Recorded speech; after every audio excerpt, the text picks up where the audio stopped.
Good evening to everyone who's welcoming here today. On this great occasion, we are talking today about a very important topic, that is Amendment 4, will be on the ballot in Florida for the Florida elections on November 5th.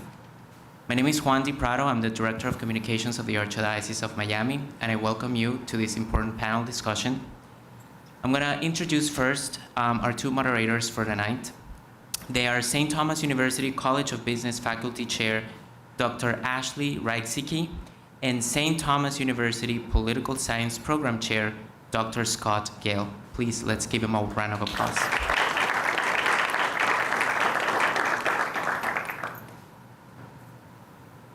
At this time, I want to talk about what is really important, which is you need to make sure you're registered to vote.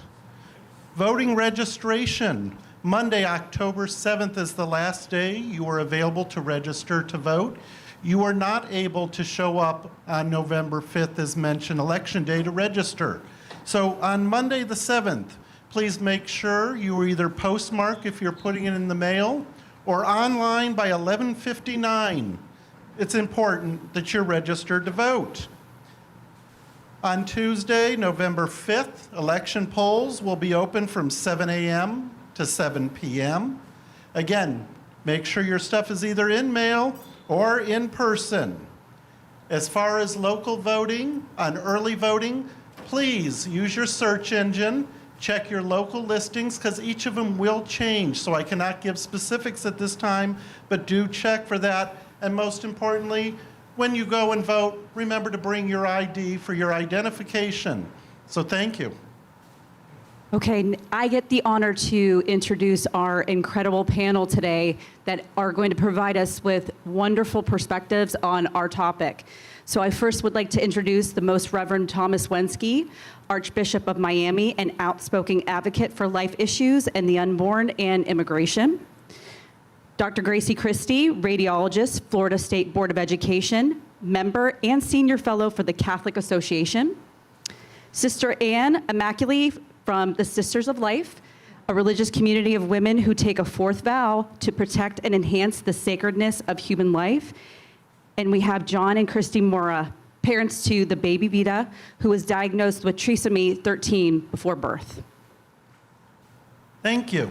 So, Amendment 4 is a proposed amendment to the Florida Constitution, essentially said to establish an unlimited right to abortions throughout pregnancy, even when the heartbeat of a preborn child is detected, when the preborn child can experience pain, and when the child is capable of living outside the womb. Amendment 4 will appear on the November 5th ballot and require approval from 60% of the electorate to pass.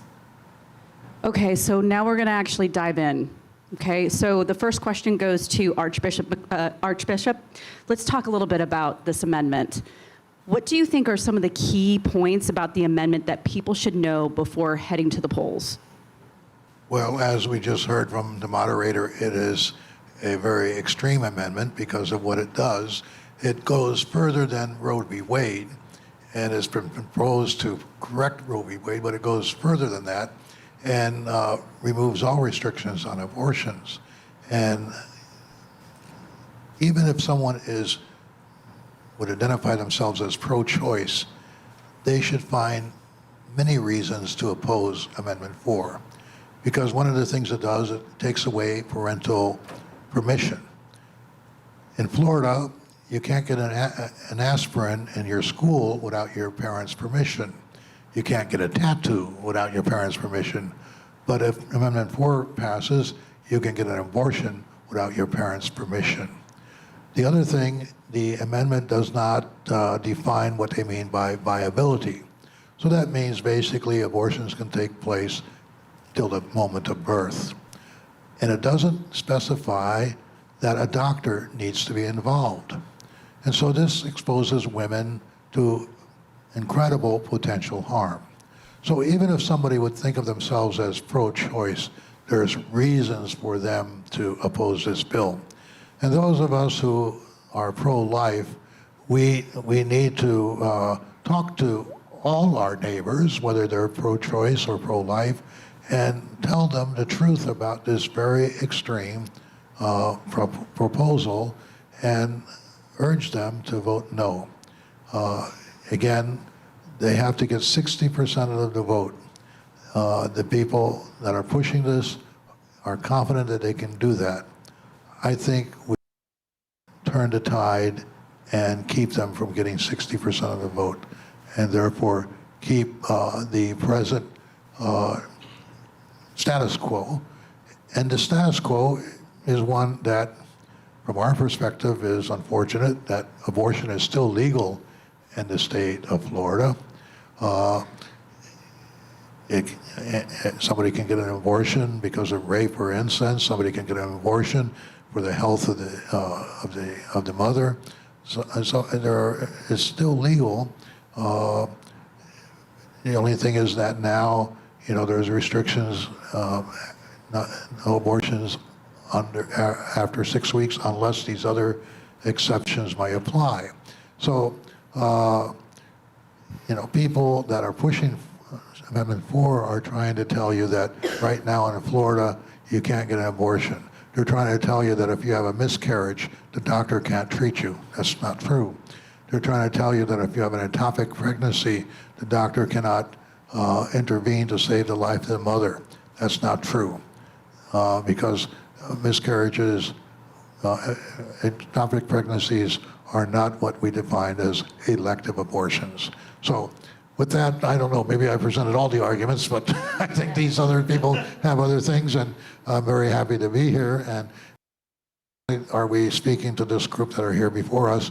But this session is being live streamed across the state of Florida, so hopefully many other people will be listening to us, and hopefully through this effort we will be able to touch many people and convince them of the rightness of our position to vote no on 4.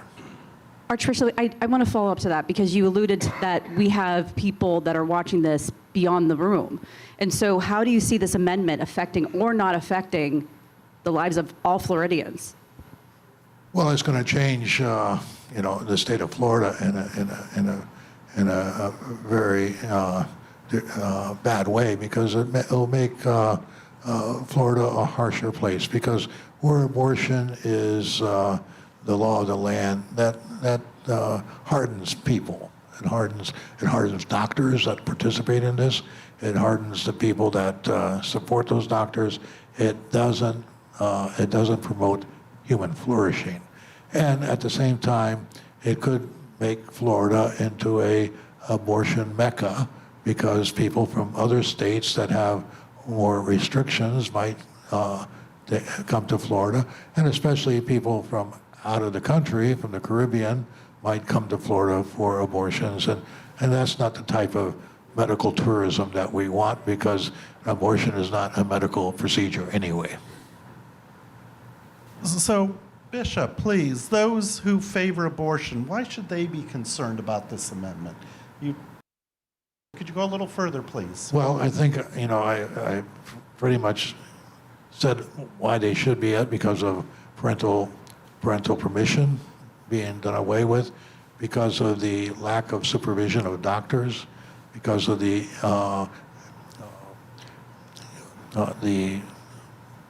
unclear definition of what viability is, and so therefore it's a bad law. It's badly written, and it's not going to advance of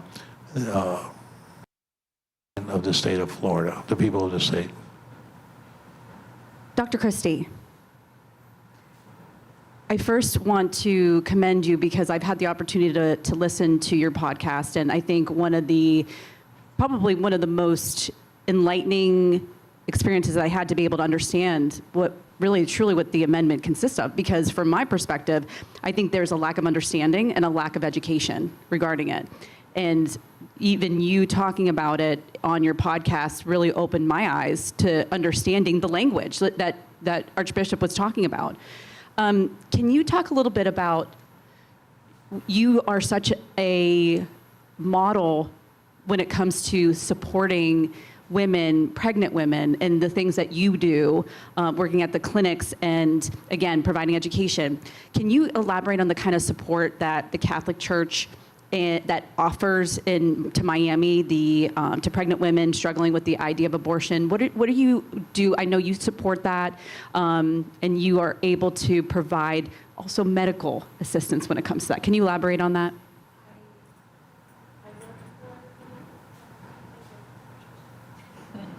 So one of the things that I do besides my day job is I work as a medical director for the pregnancy care centers of the Archdiocese, and I read their ultrasounds, which is something that I do for my profession as a radiologist. I read ultrasounds on pregnant women and their babies, but I'm able to do it for the women that the Archdiocese helps at our pregnancy care centers, and of course, I do that.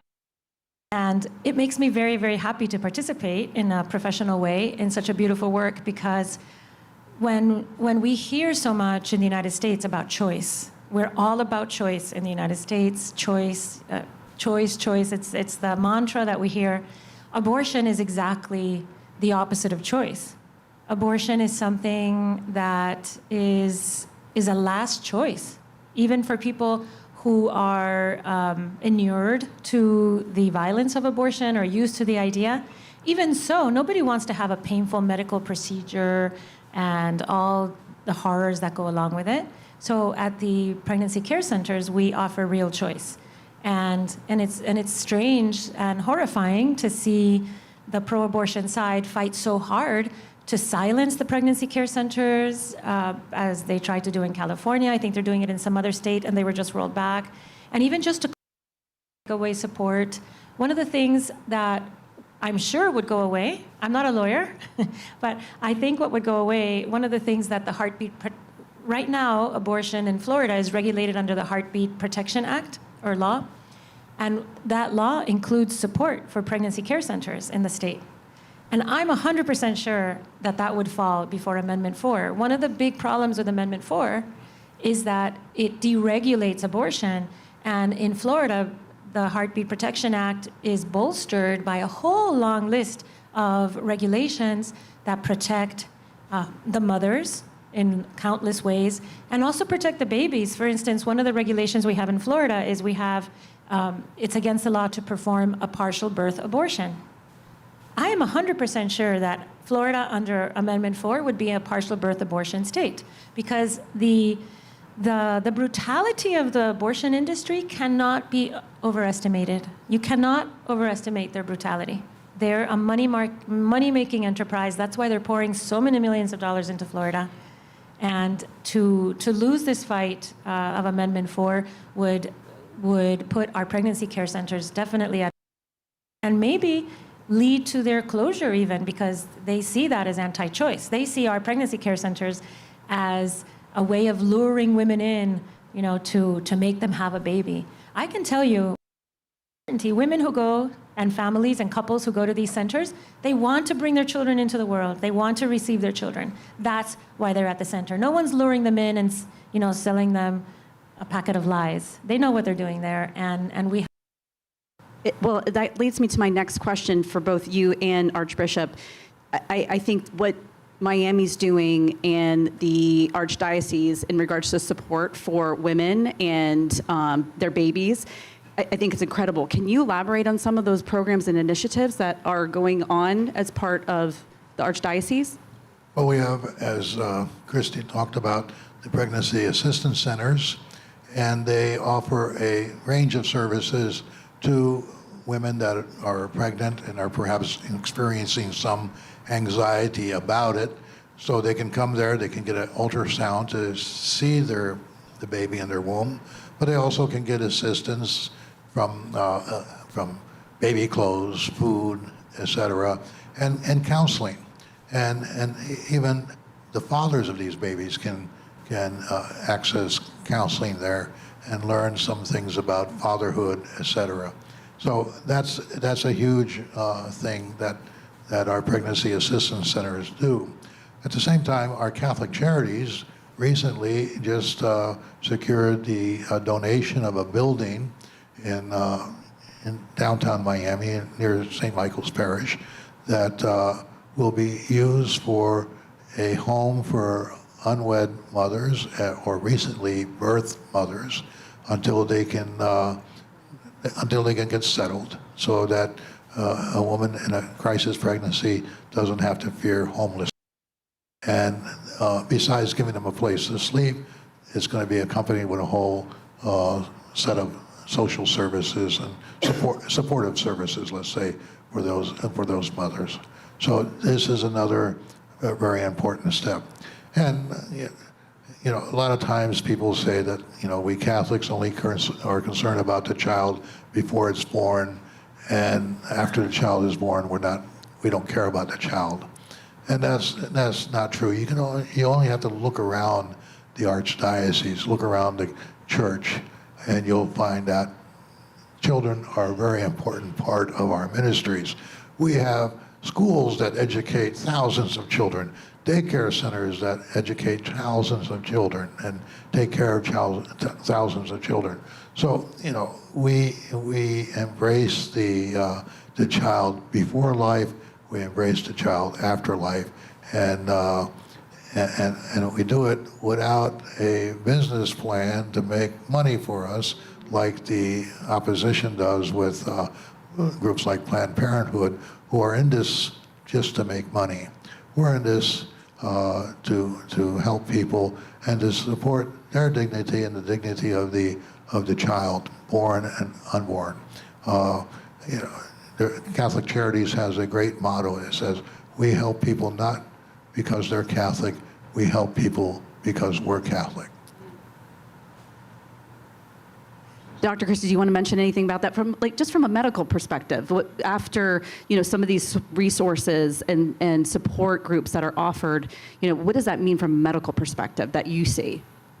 Well, I see in my work in general, I see that when there's a new human being on the way, that presents challenges, and it's very easy for us to say all children should be welcomed into the world, to make those conditions possible.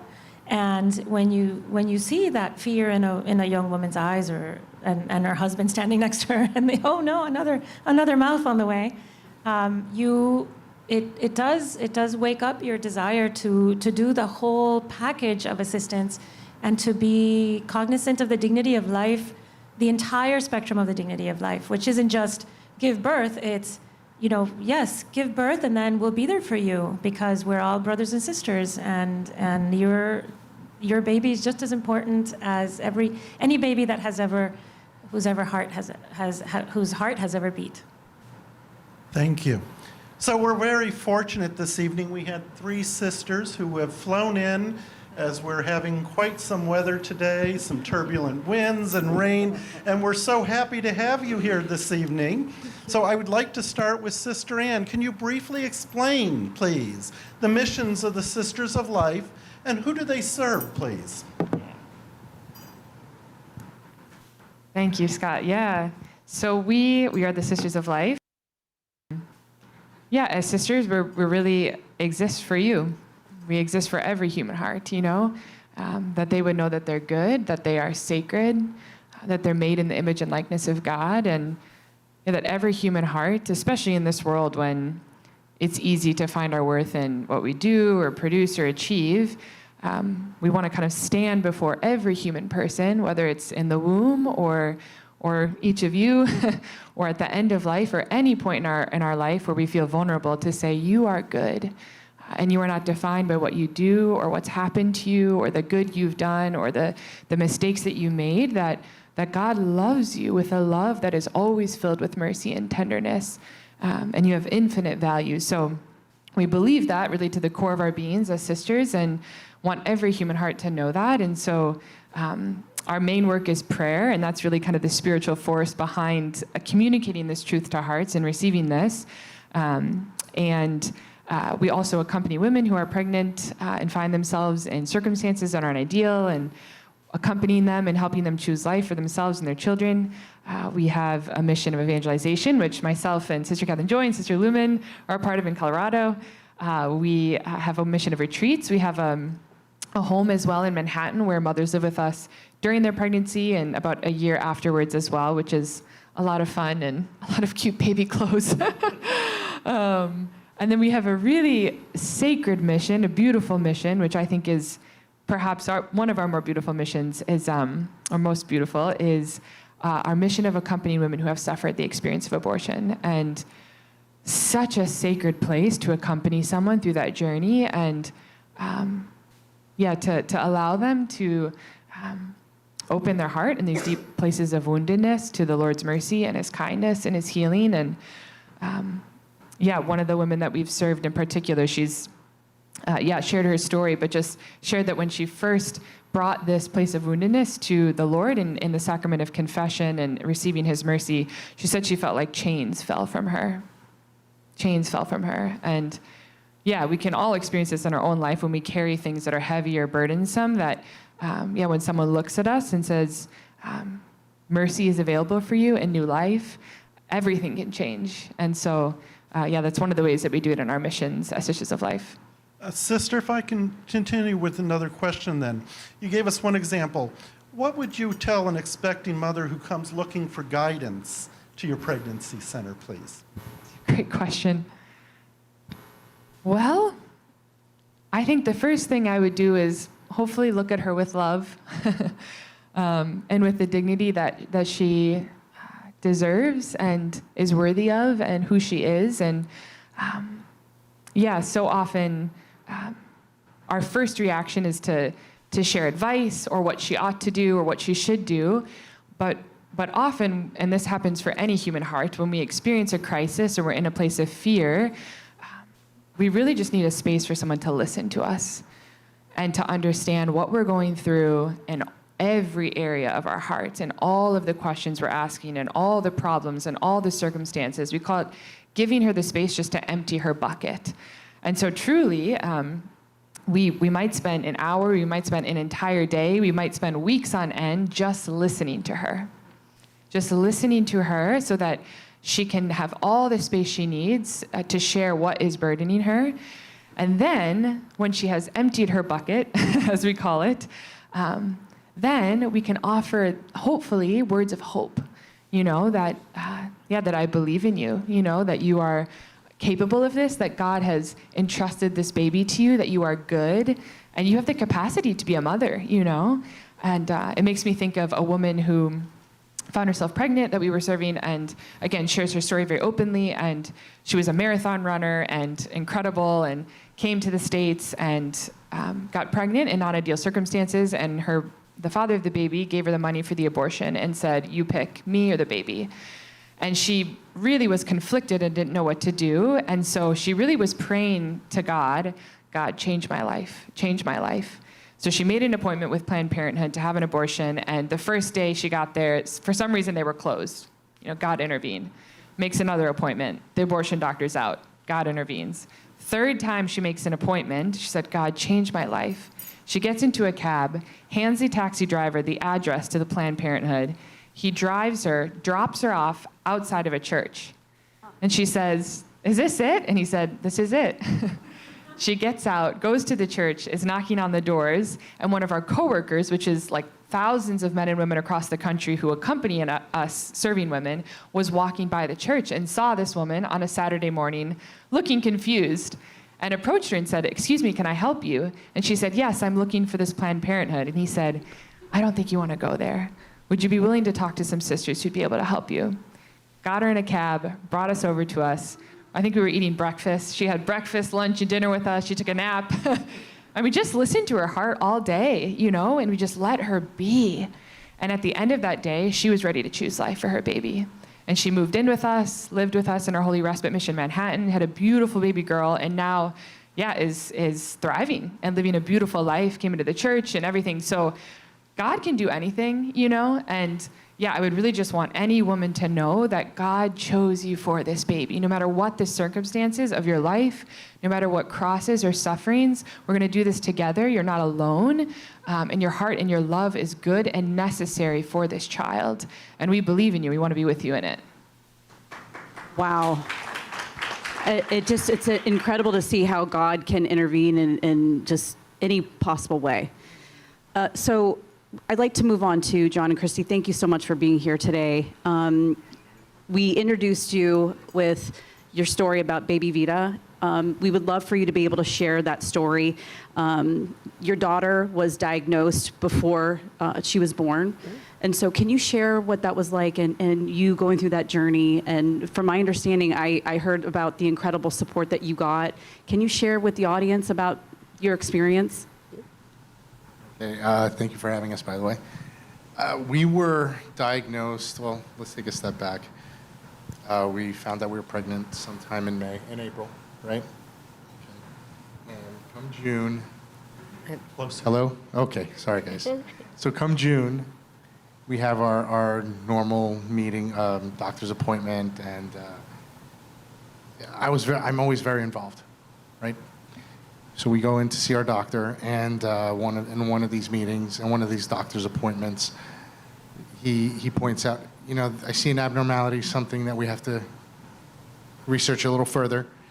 And so at that point, my wife starts to do digging and really looking into it and see what's going on.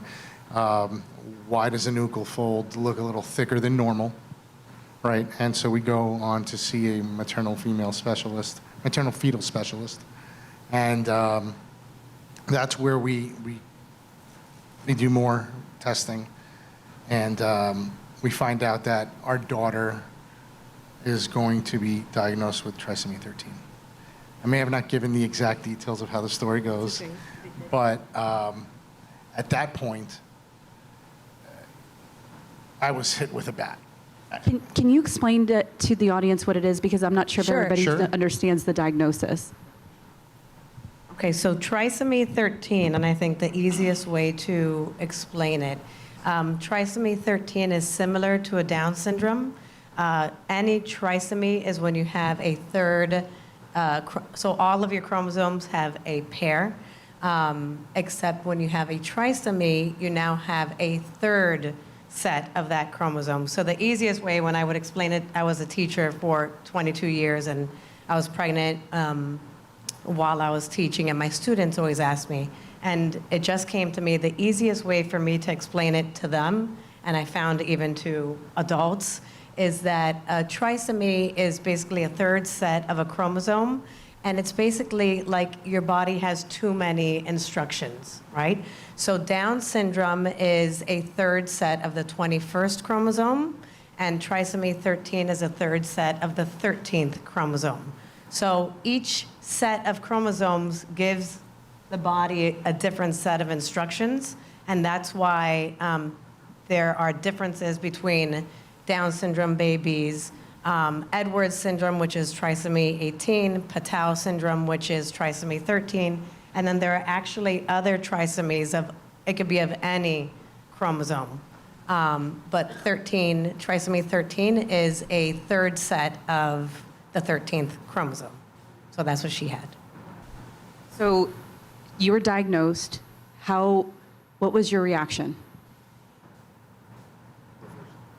All right, well, at that first doctor's appointment where our doctor was with us when he realized that the nuchal fold, which is the area behind the neck, which a lot of times can be kind of like a red flag that something is wrong with the baby, when that appeared larger, and we also saw that she had a little 6 finger waving at us, right? The extra chromosomes gave her a little extra finger.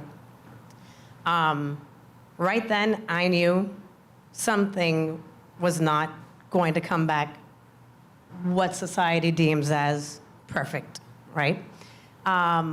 Right then, I kind of started doing, like John was saying, the homework, and I started researching, and the last thing that you want to do whenever you have any of these suspicions, right, is go to Google, right? Do not go to Google with like a headache, forget it.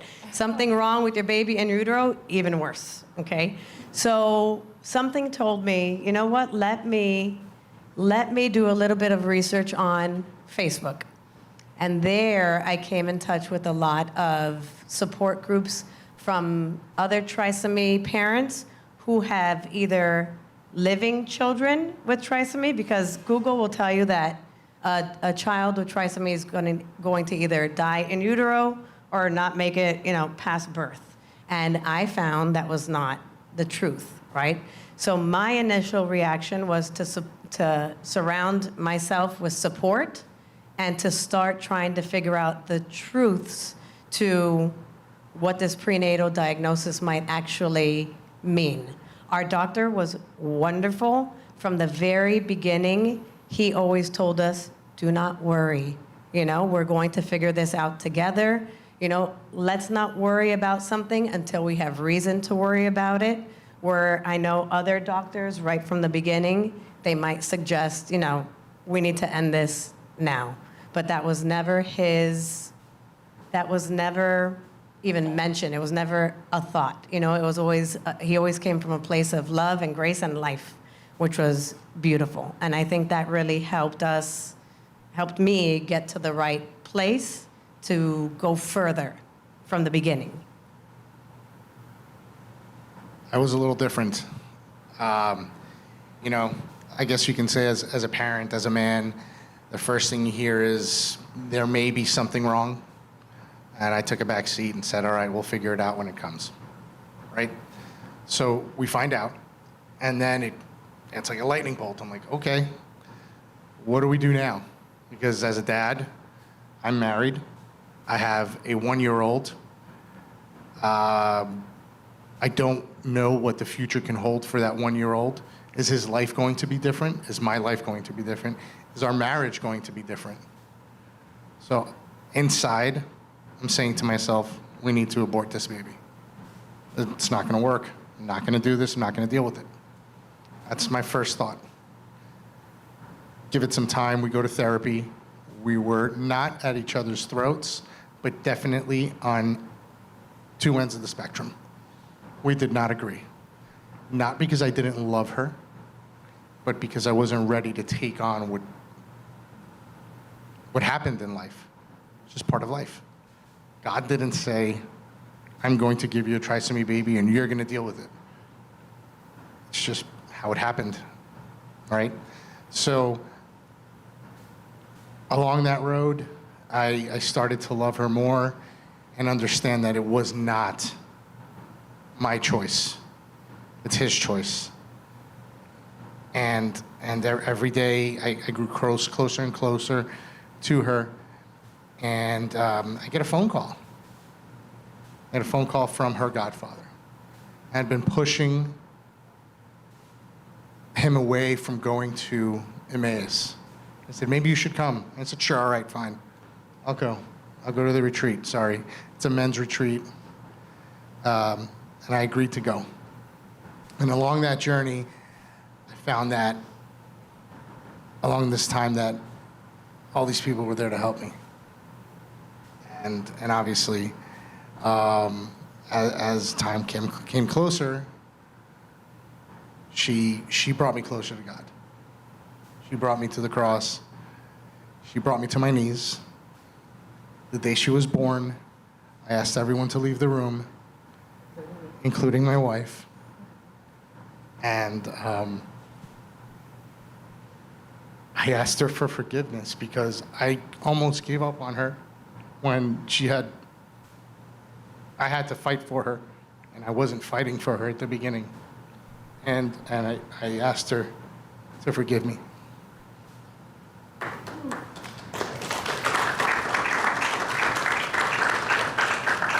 I mean, it just demonstrates being a human, and just that, that feeling of helplessness when you don't know what the right answer is. And so just the fact that you had that support, that's incredible. After you had the baby, can you tell about that experience with her? So Vida was born on December 5th, 2015. And let me tell you, this girl was a fighter from the beginning, right? Somebody that wasn't, quote unquote, supposed to make it to birth. She almost birthed herself in the car on the way to the hospital. Like, she came out that fiercely, and that she was ready to rock this world. She wasn't supposed to come out breathing. She came out breathing on her own. She wasn't supposed to come out feeding, being able to feed. She came out not only eating on her own, but nursing. I was able to nurse her for the month that she was with us. And, you know, that entire month that she was with us, we had to make some difficult choices along the way in choosing life for her, as far as how far we wanted to take her life here as far as medical interventions. And it's something that we struggled with, something that we cried about a lot, and something that maybe not all parents with medically complex children agree with, but we prayed about it quite a bit, and we felt that we were going to let her lead the way. You know, we weren't going to do anything too drastic once she was earthside to keep her here for ourselves for fear of losing her.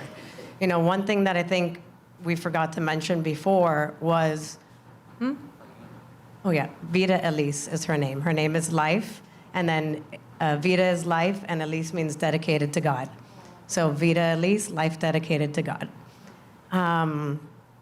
But one thing, when we were discussing, you know, what to do, from the moment that we got that positive pregnancy line, we were in love with that baby.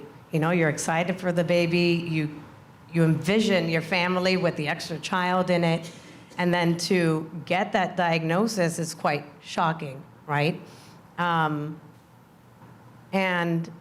when we were going back and forth, well, not when we were having those discussions, right, of how this was going to affect our family, one thing that I told him was, this is going to be, if we don't choose to see her life through, it's going to be a loss now, you know?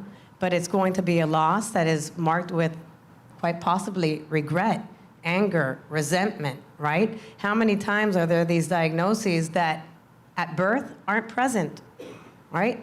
Even though we had confirmation, you know, we realized this isn't our call. You know, this is her life, and we're going to let God dictate, you know, the outcome of it. And little did we know that once she was here, you know, the effect that she would have not only on our lives, but on the life of the entire community. You know, here we are almost 9 years later from her birth, and we're still talking about her. Our doctor told us, you know, I promise you that her ripple effect is going to go farther than you could ever imagine, you know? And John and I always say it, we wish that our ripple effect were half as powerful as the ripple effect that this little 4-pound, 9-ounce baby has had. She brought people to church. She brought people to their knees. She brought people to pray the rosary that had never prayed the rosary before, you know? And still to this day, the people that we met during her month with us, you know, we're still in contact with them.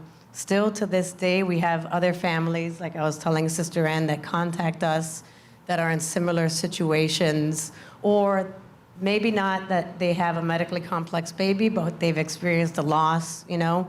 And to go to what John was saying, that level of support that we received was, I mean, it was God. You know, when we were wondering how are we going to do this, God was saying, you're going to do it like this. You know, you're going to do it with this beautiful community that's here to support you, to lift you up in prayer, and like he was just saying, with love. I don't know, I can probably speak for the audience, but baby Vida has definitely made an imprint on my heart, and I'm sure everybody else's as well. So thank you for sharing that story. Thank you. One of the things that worries me a lot about Amendment 4 is that it makes the default for babies like Vida abortion. It's a default to abortion for disability, for deformity, for someone who's not perfect. I've seen parents, I hate to even say this, I've seen parents consider abortion for a cleft lip. This is a world which values perfection as though perfection exists. I've never seen a perfect human. it values this crazy illusion of perfection. Amendment 4 predisposes our society, like the Archbishop said, to this coarseness and this brutality that says babies like Vida should be eliminated by violence instead of welcomed and blessed and allowed to bless their families and everyone around them and us tonight. So anyway, Amendment 4 is very evil when it comes to scenarios like this. It'll be very hard for people to say, I want to bring this baby into the world when the default is, no, you have to abort that baby. You know, and to go to what Dr. Christie was just saying, a lot of times people will try to tell mothers or parents who are pregnant with a medically complex child, oh, this child is suffering. No, inside the womb, the child is perfect. That child has no idea. That child has no idea that there's something wrong with them, you know? And the truth is we are all fearfully and wonderfully made, you know? We're all made in God's image. And I was having a conversation last week with a dear friend, and she brought up an excellent point. And I guess I had thought about this before, but not in the way that she said it. You know, how many times do we hear that a parent isn't willing to fight for their child in utero that has some kind of problem, right? But then when a typical baby, a healthy baby is born and there's a complication at birth, or that child gets sick a month later, or at 2-3 years old, right? Don't the parents fight then? You know, why can't parents fight with that same love and advocate for their child in utero the way that they do when something happens at birth or afterwards? None of us are guaranteed, you know, a perfect and healthy life. The truth is, at any moment, anything can happen to any of us, you know? One of the doctors that we spoke to, our former pediatrician, the second that I asked him this question, I was like, okay, we're done here. We already had found out that Vida had trisomy 13, and I hadn't told him her diagnosis or that even there was a possibility of anything being wrong with her. But I told him at one of our son's appointments, I said, you know, now that we're here, what do you know about trisomy babies? And he was like, well, what trisomy? I said, trisomy 13. He goes, that they die.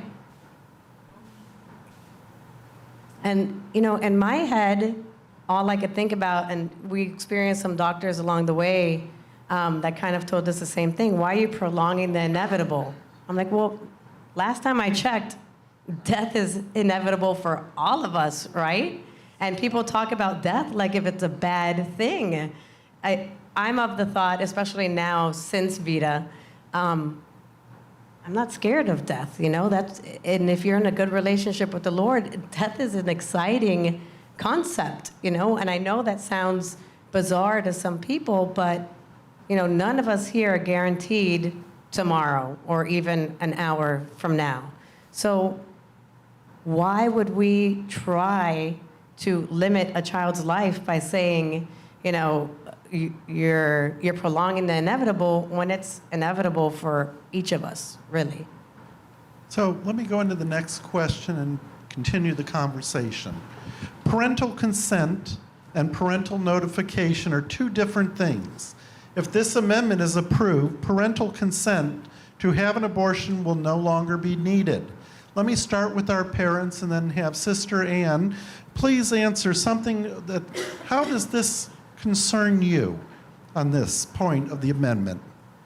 All right, well, I think just as Archbishop Wenski was saying, you know, it's a little mind-boggling to think that if your child is at school and has a headache, they cannot get an aspirin, you know, or Tylenol without the nurse calling you and asking for your consent. A child cannot go and get a tattoo without parental consent. But something like an abortion, which could be fatal to the mother, right? Complications do happen. It's beyond me that something like that, which is a medical procedure, would be allowed without parental consent. Parental notification is the tricky wording on that amendment because they can notify you after the fact, right? After it's already taken place. And as a parent, you know, I find it extremely important to be involved in our child's life, to be able to guide them. You know, this is something that could be physically and emotionally detrimental to them. And if I, as a parent, I would like to be able to know and to support them, right? Sister Ann?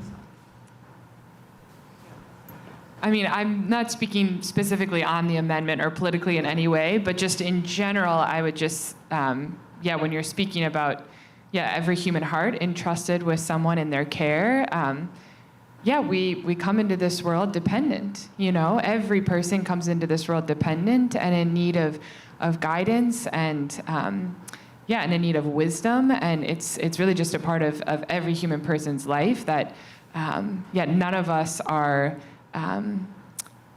are here on our own, you know, that we all are looking to those before us who can teach us and guide us. And so I think just even every decision that I make in my life, you know, I need those older than me and who have gone before me to bestow wisdom on me, you know, and to guide me. And so, I would just encourage that, you know, for every human heart. I was going to say, Dr. Christie, I definitely heard you have you have a lot of information to be able to talk about the impact of this. Well, I wanted to point out that parents are every child's natural protector. We protect them from a culture that is debased and degraded and dangerous. And when girls go out there at the age of 11 or 12 or 13, they're exposed to horrors. And they are exposed to unscrupulous men, traffickers, and we, you know, maybe we think, we think of ourselves and how we're two parents on top of, you know, our children and being very careful. But a lot of girls are out there sort of raising themselves, and maybe have one working parent, or maybe just a mom who's at work all day till 7 p.m. So girls need to be protected also by the state from these situations, and the way they do, the state should protect them is by having parental consent, so that the natural protectors of these girls will be called, and maybe they'll agree that she should have an abortion, but at least they'll be there when she's writhing on the floor in pain. Well, I think the problem between parental consent and parental notification rests in the pro-Amendment 4 people. They have a false understanding of what we call human autonomy. Human autonomy means I can decide for myself what is good for me, and I don't have to take anybody else into consideration. So there was a college student in California a few years ago, and in the name of human autonomy, he went to class every day in his birthday suit. And the university let him because they bought into this idea that is his life, he can do what he wants. And he can do what he wants no matter what that means or how that affects the people around him. And so human autonomy is a dead end. It's a false idea. And look at our society today when we see so many deaths by despair. Today we see deaths by despair because of drug abuse, drug addiction, suicide, people drinking themselves to death, et cetera, et cetera. The big problem of our time is loneliness. And we forget that, that poem, and I forget the name of it right now, but, no man is an island. We're all part of the continent. And so we're all interconnected to ourselves. And when we deny that and we assert a human autonomy, then we can say, well, that child is autonomous. He doesn't need his parents to give him permission to do this or that. That child can have an abortion. That child can change his gender identity. That child can shoot up drugs or whatever. In the name of human autonomy, we can do as we please. We can go into Walgreens and shoplift everything there because, you know, who's to say that I can't do this? You know, I'm my own man, I'm my own person. Well, we all are interconnected to each other. And unless we rediscover that as a culture, you know, we're going to see things like we're seeing now. And this abortion debate is a symptom of that culture gone adrift. And so, again, you know, I remember one time I was talking to some college students that came back from a mission trip. They were in the DR. And they came back, and I was helping them unpack their experience. And they said, oh, you know, I never saw people so poor in my life. You know, they lived in terrible conditions. But then they said, but they were so happy. They seemed so happy. And so I, you know, said to them, I said, well, why do you think they were happy? I said, and why are you not happy? I said, they're poor materially, but they were rich in relationships. Because in that town that you were, they were there with their brothers and sisters, their cousins, their aunts and uncles. Everybody knew each other. They belonged to something. And I said, you know, you don't have any brothers and sisters because your parents just wanted you. Your cousins live halfway across the country, so you don't really know them. You don't have any relationships because the only relationships you have are virtual ones, you know, from a screen, TV, iPhone, iPad. I said, that's why you're lonely. That's why you're not happy. You're materially rich. You got everything materially, but you don't have relationships. And, you know, this you know, drive to abortion is you know, people, when a woman gets pregnant, she can be afraid, she can be anxious, and, you know, before fear, there's always you know, there's always a tendency to flee, you know, flight in the face of fear. Well, abortion is the ultimate flight, the fleeing away from responsibility, fleeing away from becoming part of a larger whole, the fleeing away from family, the fleeing away from relationships.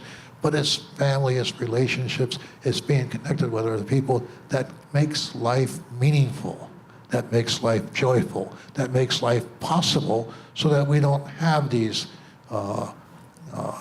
deaths of despair. So true, Archbishop.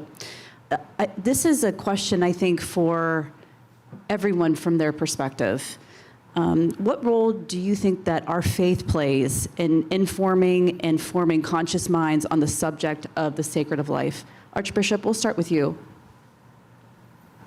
Well, you know, our Judeo-Christian tradition tells us from the book of Genesis that we were all made in the image and likeness of God.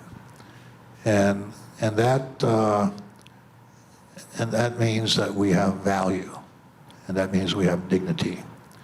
And that's maybe one of the, you know, the greatest contribution to human civilization that the Judeo-Christian faiths have brought to the world. That sense of human dignity, that sense of human rights, etc. And that's part of our faith. The other thing is, I think, if we believe that, then we have to resist those reductive philosophies that we're surrounded by, that would reduce the value or the dignity of the human person by reducing the human person, whoever it is, whether it's a child in the womb or an elderly parent, to reduce them to being just a problem. You know, human beings are not problems. And if we give ourselves permission to reduce somebody to being a problem, then we will give ourselves permission to find solutions. That's the history of the 20th century. In the 20th century, the Nazi Germans defined Jews as problems. And so they found a final solution. We define an inconvenient pregnancy as a problem. And so we eliminate it. We define a elderly grandparent as a problem, so we stow them away in some warehouse we call a nursing home, or we give instructions in some states to give them a fatal cocktail. So, faith tells us, faith tells us a lot about God, but it also tells us a lot about us. And we're not problems. And we're not problems because of the incarnation, too. As Catholics, we can say that God became a human being like us. He became man. And so, Jesus shows us the human face of God and the divine face of man. And,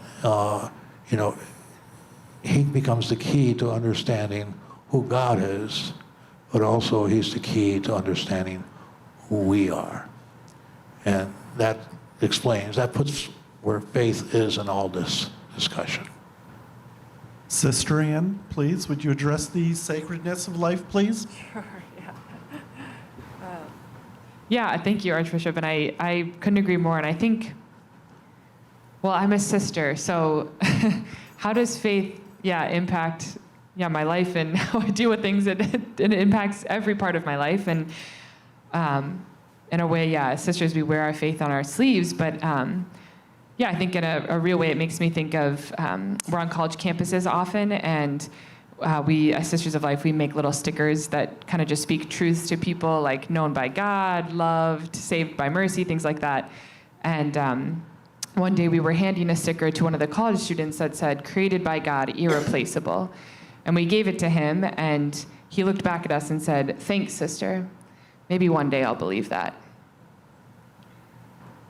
And I think, it's just what you're kind of saying, Archbishop, that, if we know that our lives are a gift and someone can reflect that truth back to us, and we can come to know ourselves as beloved, as worthy of love, as sacred, as a home for God, that it changes everything. It changes the way that I live life. It changes the way I think. And often we can think like I have a prayer life, I have a work life, I have a home life, I have a student life, but in reality, we have one life, We have one life, and it's life in Christ.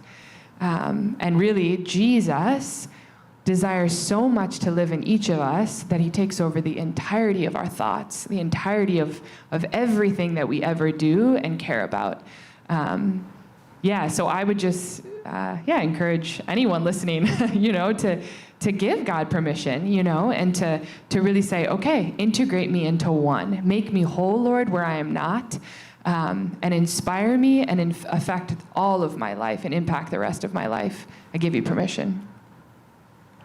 So I want to ask a question about the ambiguity of the amendment, because there's a lot of verbiage on there that there's a lot of room for interpretation. So Dr. Christie, I want to ask you about the term viability in the amendment. It's not clearly defined whatsoever. Can you share with us what this means from a medical perspective, and what would be the potential consequences of that? So the amendment says that no law shall restrict or delay or prohibit abortion up through viability, right? So that's giving this huge open door through viability. Viability in the state of Florida near a NICU might be 23 weeks or 24 weeks, more or less, but it doesn't define viability. So the decision of what viability might be will be left up to the tender mercies of the abortion center when the woman shows up and she's, maybe I'm 24 weeks pregnant, and the woman taking down her information, or the man will say, well, your baby's probably not viable. We can go ahead and abort without any consideration of other factors, right? So that's the first part of the amendment. And then, of course, it says, and after viability, if for reasons of maternal health.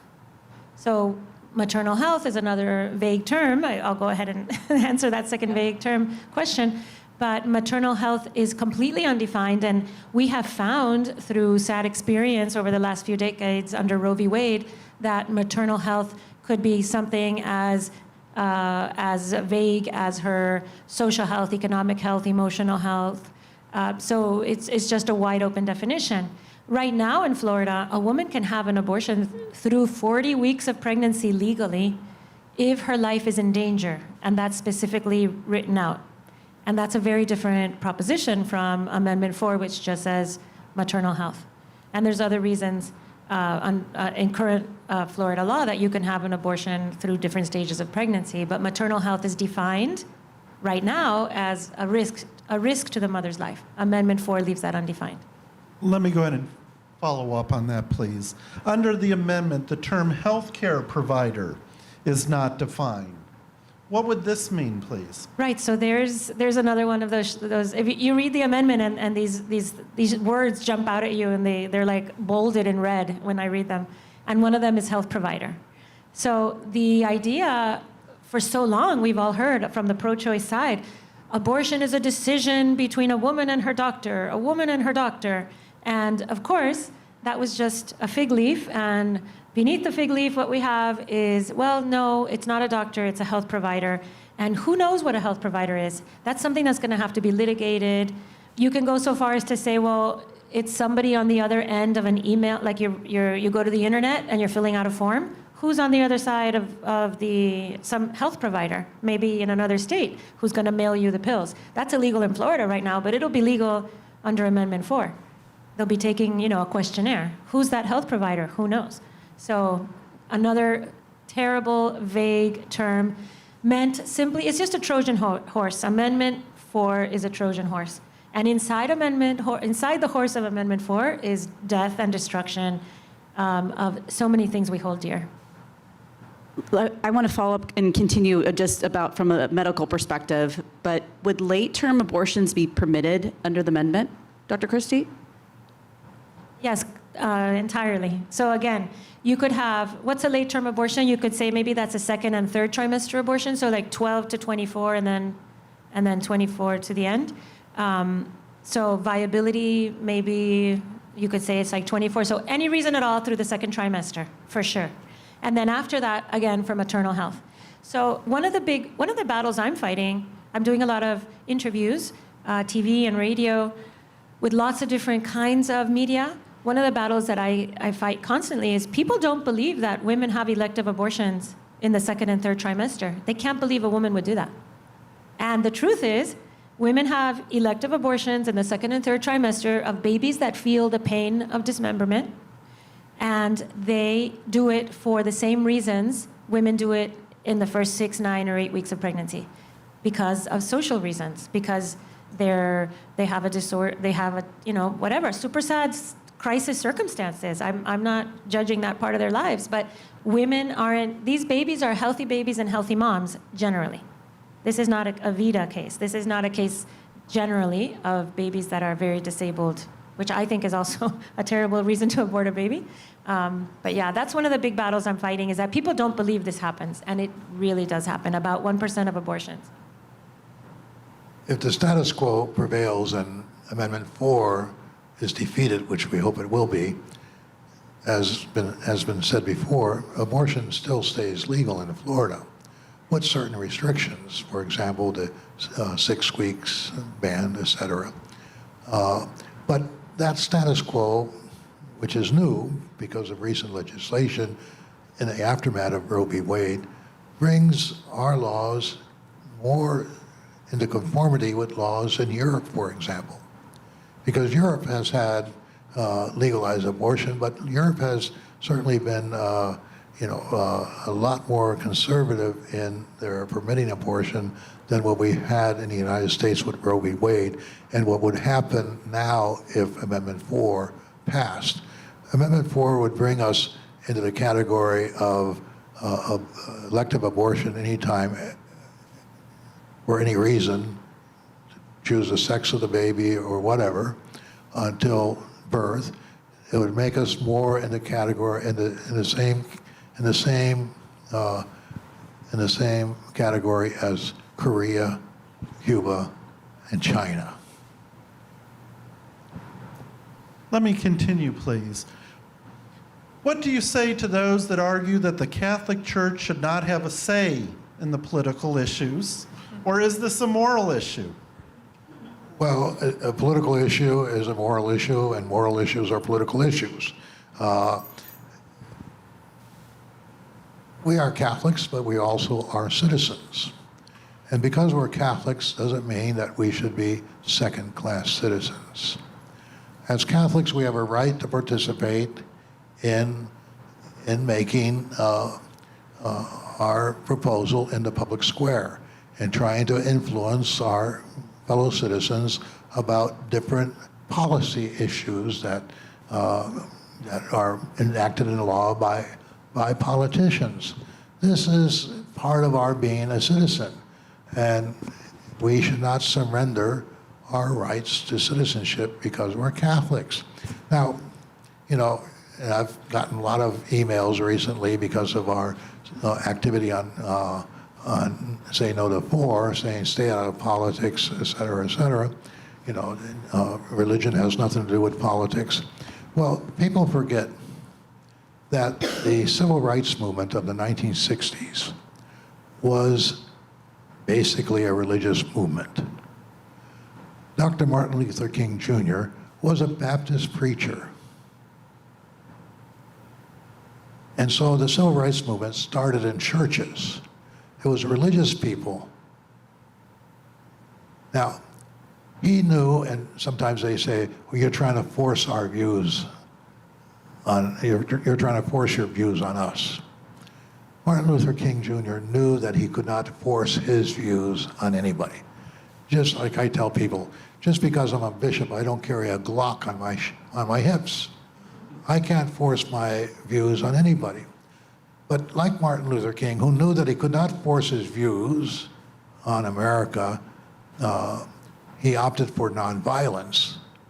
And through his nonviolent protest, through his nonviolent movement, he was able to touch the conscience of a nation. And in touching the conscience of a nation, he changed us. He got rid of Jim Crow laws. And so, as Catholics who are citizens, we have a right to play in the political game. Now, as a church, you know, no bishop is going to tell you who to vote for. The church doesn't want to be a political party, and we shouldn't be a political party. But as Catholic citizens, we have a right to participate in the political process and to make our proposal. Pope John Paul II used to say that the church doesn't impose, she proposes. She proposes. And we're trying to make our proposal to our fellow citizens, and hopefully we can make that proposal in coherent enough terms that we can convince them of the rightness of our cause, of our position, and have them vote with us. And in this case, vote with us to say no to 4. That's not imposing our views, that's making a proposition, a proposal that wins the popular support. That's democracy in action, and that's what we're about.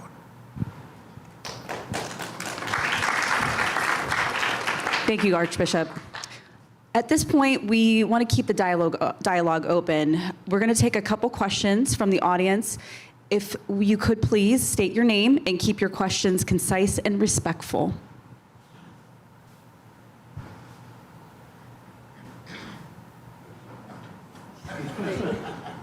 You don't have to.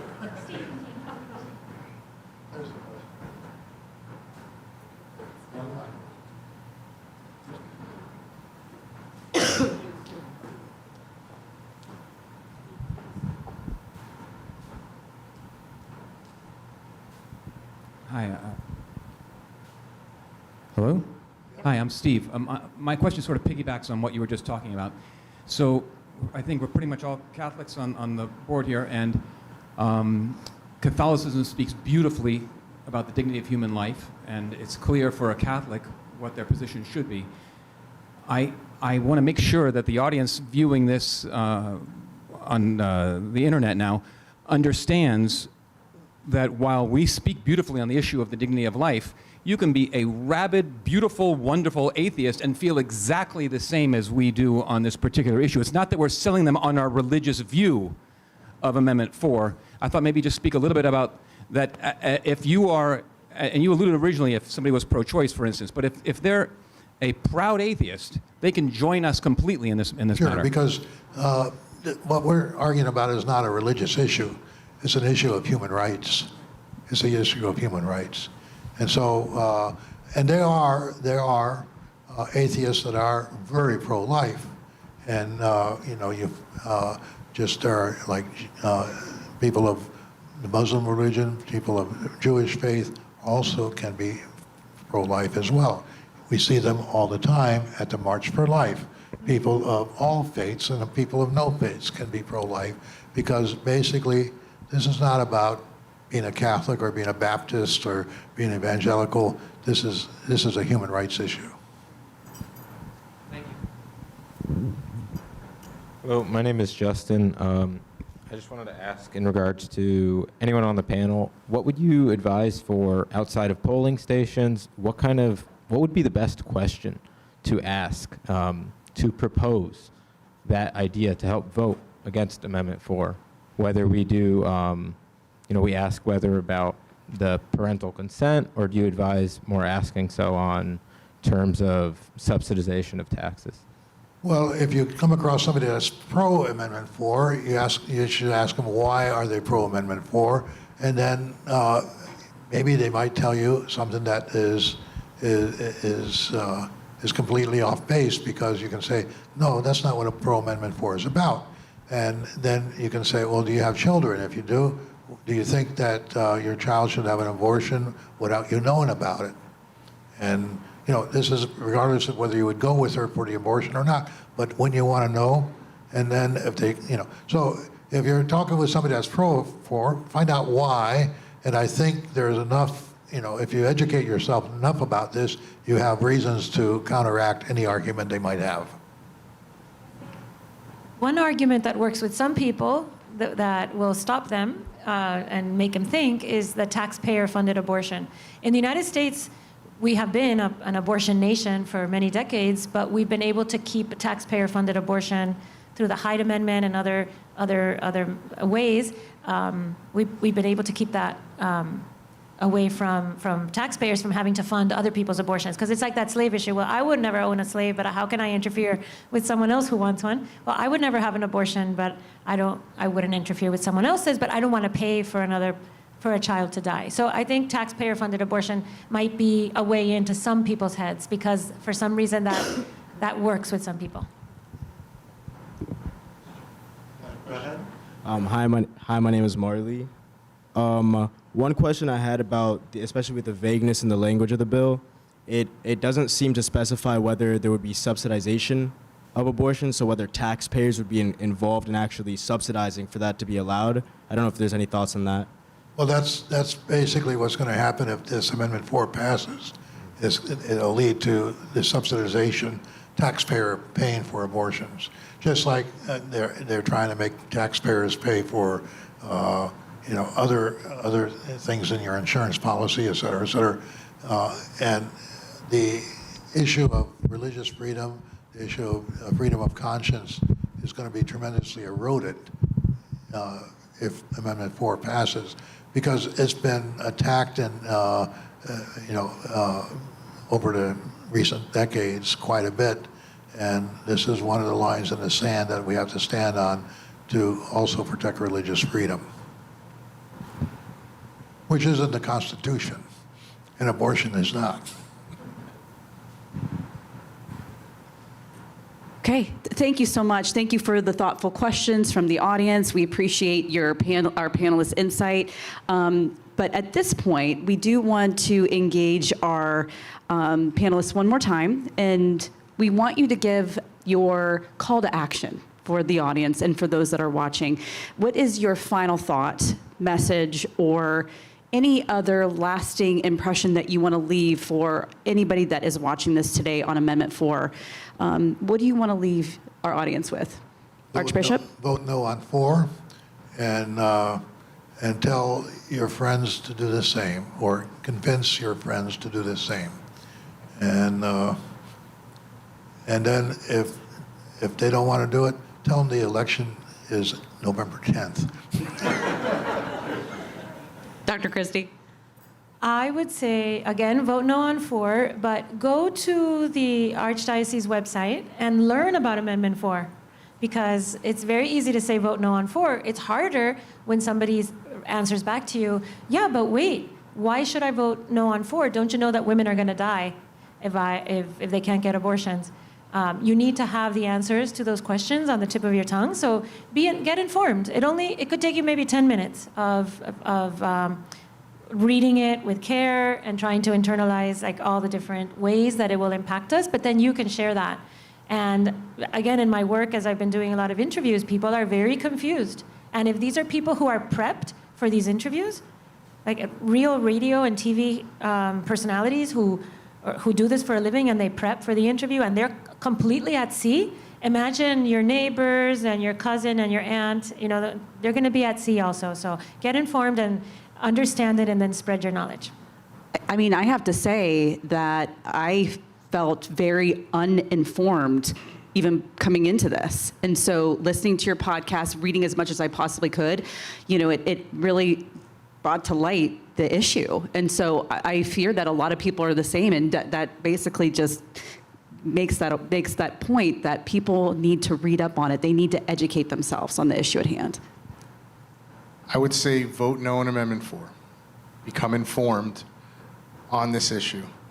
Also, parents, this is a call to action to you guys who are expecting children, who are thinking about children, or have had children, and you need to speak to them about their future. Remember, one thing that I always say is let go and let God. He'll make the decision for you and help you in the entire process.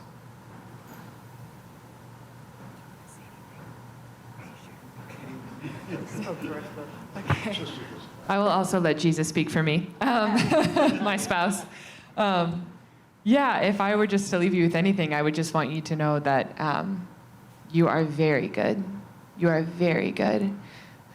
That you are sacred and that no one can replace you in this world, in God's heart, or in my own, in our own, that you belong here and that you are worthy of love, and that there's nothing in your life that is too much for God and nothing that is too small for Him.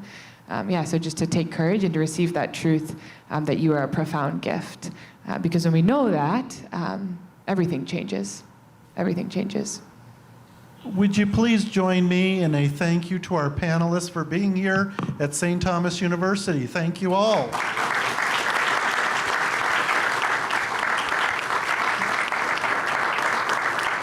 We'd like to also thank those that are listening in online.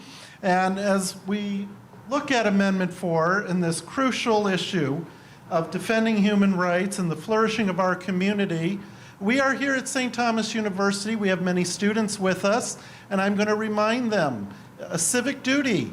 We have an opportunity to work with you to be poll workers on Election Day. There will be a QR code like so many of us have today. So please sign up and join us as we work the polls on Election Day to make sure we have a fair election. So thank you to everybody that's here this evening. Thank you.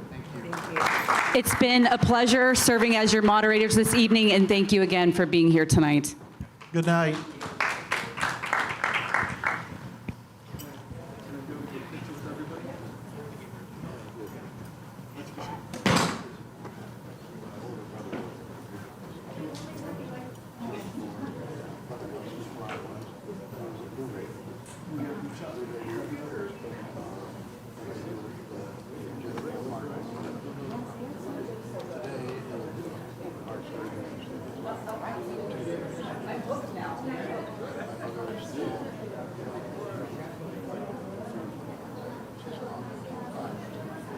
Before you were in your mother's womb, I knew you. Each one of us is planned, was designed, was intended by God. So every human being, from the moment of conception, is precious. There is such a difference in grief with regret versus grief without regret.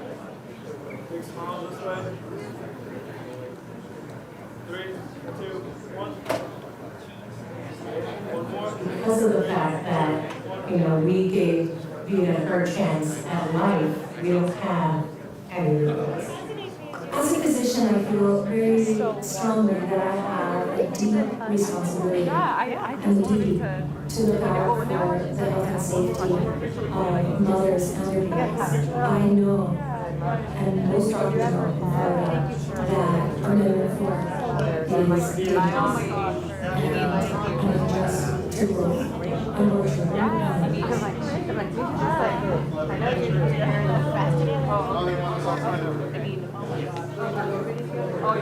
There's two things. They don't want to be deceived, and they don't like to be taken advantage of with their God-given right to care for their children. And so you have forces on the outside that not only are trying to interfere with that, but they're also using deceptive language.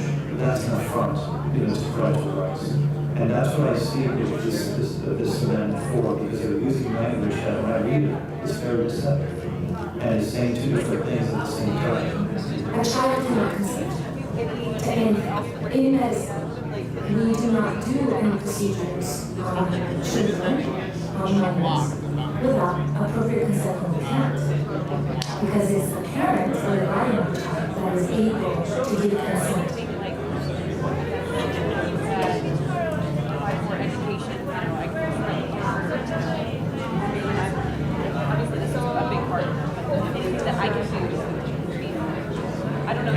I don't think we do to get information without their parents' consent. I did receive the help and approval from my family, so I believe it's important for those girls first to child.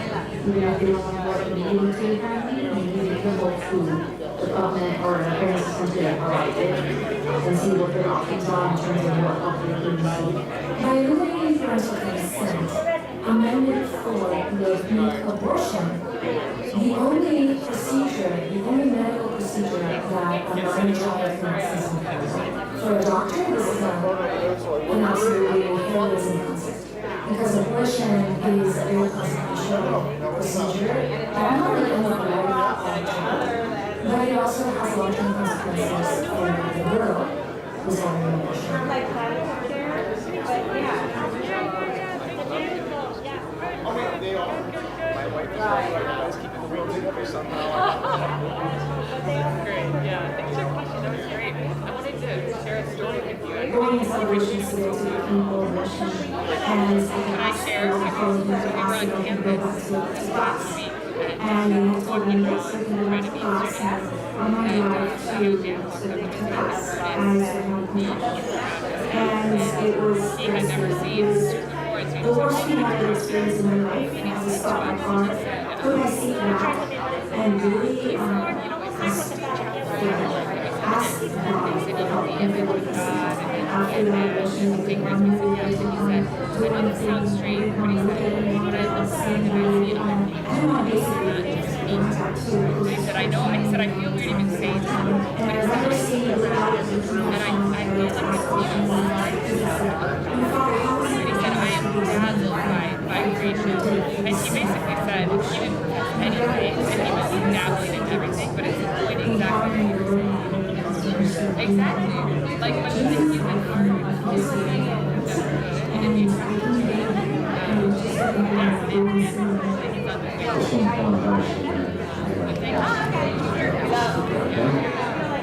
I feel like it's part of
Passing on work becomes unbelievable, which is so pleasing. How many ways is there, and especially in my story, is in how we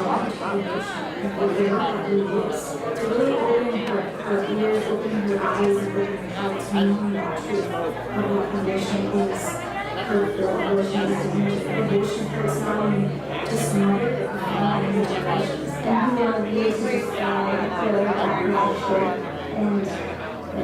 that is any gift given to us by God. Dear brothers and sisters in Christ, Florida Amendment 4 is an extreme proposal that seeks to legalize abortion at any time before birth. It would prohibit all restrictions on abortion before viability, eliminate parental consent, and create a broad exception that any healthcare provider could exploit to allow abortion up to birth. This is why I urge all people of goodwill to vote no on Amendment 4. May God bless and protect all mothers and their babies, and give all voters the wisdom to make the right choice by voting no on Amendment 4.